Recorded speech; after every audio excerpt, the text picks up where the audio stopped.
बिस्मिल्लाह वस्सलातु वस्सलामु अला रसूलिल्लाह। अच्छा, एक ज़रूरी वज़ाहत कर दूँ कि हमारी वीडियोज़ के नीचे बाज़ औक़ात ये कुछ लोग हैं अपनी कम इल्मी की वजह से हमें रावज़ी कह देते हैं, बाद लोग नासबी कह देते हैं। तो इस हवाले से मैं ज़रूरी वज़ाहत कर दूँ, भाई हमें रावज़ी क्यों कहते हैं? रावज़ी इस वजह से कहते हैं कि बाज़ लोगों ने बाग़ फ़दक के मामले में सैयदा फ़ातिमा ज़हरा रज़ी अल्लाह तआला अन्हा के लिए ख़ताइश इत्यादि कहा, तो हमने उस मौक़िफ़ को रद्द किया है और हमने सैयदा फ़ातिमा ज़हरा रज़ी अल्लाह तआला अन्हा का दिफ़ा किया और हमने साबित किया कि बाग़ फ़दक के मामले में सैयदा फ़ातिमा ज़हरा रज़ी अल्लाह तआला अन्हा के लिए ख़ताइश इत्यादि करना ये अहले सुन्नत का मुसलमा नज़रिया ही नहीं है।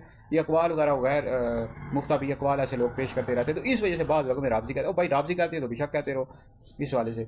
बाकी नासबी क्यों कहते हैं? नासबी इस वजह से कहते हैं कि हमारे सुन्नत का अक़ीदा बयान करते रहते हैं कि अंबिया के बस सबसे अफ़ज़ल अबू बकर है। अबू बकर सिद्दीक़ का पहला नंबर, दूसरा उमर का, तीसरा उस्मान का, मौला अली का चौथा नंबर है। और जब बंदा मौला अली को अबू बकर उमर से अफ़ज़ल कहता है, सब बंदा गुमराह बद्दीन है और अहले सुन्नत वल जमात से खारिज है। तो इस वजह से बाज़ लोगों में नासबी कहते रहते हैं और बेशक कहते रहो भाई। मैं चैलेंज करता हूँ, मेरी वीडियो सैकड़ों जा चुकी हैं और फतवाजात भी हैदरी दारुल इफ्ता अहले सुन्नत के और वीडियोज़ भी मेरी किसी भी वीडियो में और किसी भी फतवे में मैं चैलेंज करता हूँ, आप दिखा दें कि जो है हमने किसी कोई रावज़ी वाला अक़ीदा बयान किया हो या नासबियत वाला कोई मौक़िफ़ बयान किया हो। तो आप मेरी वीडियोज़ में और फतवे में किसी एक फतवे में हैदरी दारुल इफ्ता अहले सुन्नत के किसी एक फतवे में दिखा दे भाई रावज़ियत और नासबियत। तीसरी बात यह है कि हमारा पाकिस्तान और इंडिया का आपको पता है अनएजुकेटेड माशरा है, तो ज़्यादा लोग पढ़े लिखे नहीं है, दुनिया का इल्म भी नहीं है और दीनी इल्म तो लोगों के पास है नहीं। तो रावज़ी और नासबी ये दो इस्तिलाह हैं भाई।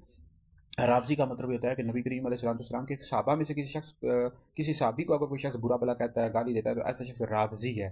और जैसे शियों को रावज़ी कहा जाता है, इस तरह नासबी वो होता है जो हुज़ूर अलैहिस्सलाम की आले बैत के साथ बुग़्ज़ और कीना रखे और उनके फ़ज़ाइल और मनाक़िब न बयान करे, ऐसे बंदे को नासबी कहा जाता है। तो अल्लाह का शुक्र हम अहले सुन्नत हैं, हम सहाबा से भी मोहब्बत करते हैं और आले बैत से भी मोहब्बत करते हैं। अहले सुन्नत का बेड़ा पारा साहब हुज़ूर नज्म है और नासरत रसूलुल्लाह की। तो लिहाज़ा किसी सुन्नी आलिम दीन को रावज़ी या नासबी कहना हरगिज़ भी जायज़ नहीं है, जब तक कि उसका अक़ीदा दुरुस्त है, अहले सुन्नत के अक़ीदे पर है, उसका हरगिज़ भी दुरुस्त नहीं है। बाकी अगर आप हमें इस वजह से नासबी कहते हैं कि हम अहले सुन्नत का अक़ीदा वाज़ेह कर रहे हैं, अबू बकर का पहला नंबर, दूसरा उमर का, तीसरा उस्मान का, अली का चौथा नंबर, ये तो सहाबा का अक़ीदा है भाई। सारे इमाम आज़म अबू हनीफ़ा, इमाम शाफ़ी, इमाम मालिक, इमाम अहमद बिन हंबल और इस तरह जनाबे वाला गौसुल आज़म शेख अब्दुल कादिर जिलानी, दाता साहब, पीर मेर अली शाह साहब, आला हज़रत, इन सब का यही अक़ीदा है कि अबू बकर सिद्दीक़ का पहला नंबर है, दूसरा उमर का, तीसरा उस्मान का, अली का चौथा नंबर है।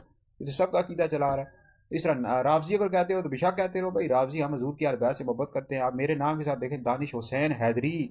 हैदर किसका नाम था? हम तो हैदरी हैं। तो लिहाजा हम तो हैदरी हैं और मौला अली से मोहब्बत करते हैं, आले बैत से मोहब्बत करते हैं और करते रहेंगे। इस वजह से हमें कोई रावज़ी कहता है, बेशक कहता रहे, तो हम अहले सुन्नत है भाई। तो लिहाजा एहतियात किया करो, किसी सुन्नी आलिम दीन को रावज़ी या नासबी कहना हरगिज़ भी जायज़ नहीं है। ज़रूरी वज़ाहत थी जो मैंने कर दी, तो बाकी दीगर लोगों तक भी पहुँच जाए। ये लोग कहते रहते हैं सोशल मीडिया पर कमेंट्स में रावज़ी किसी को कहते थे और नासबी, इन चीज़ों का मतलब समझो, तो ये दुरुस्त ही नहीं है भाई। इन चीज़ों के हवाले से मालूमात होना ज़रूरी है, वरना जो लोग कहते रहते हैं ना सख्त गुनहगार, उनको तौबा करनी चाहिए।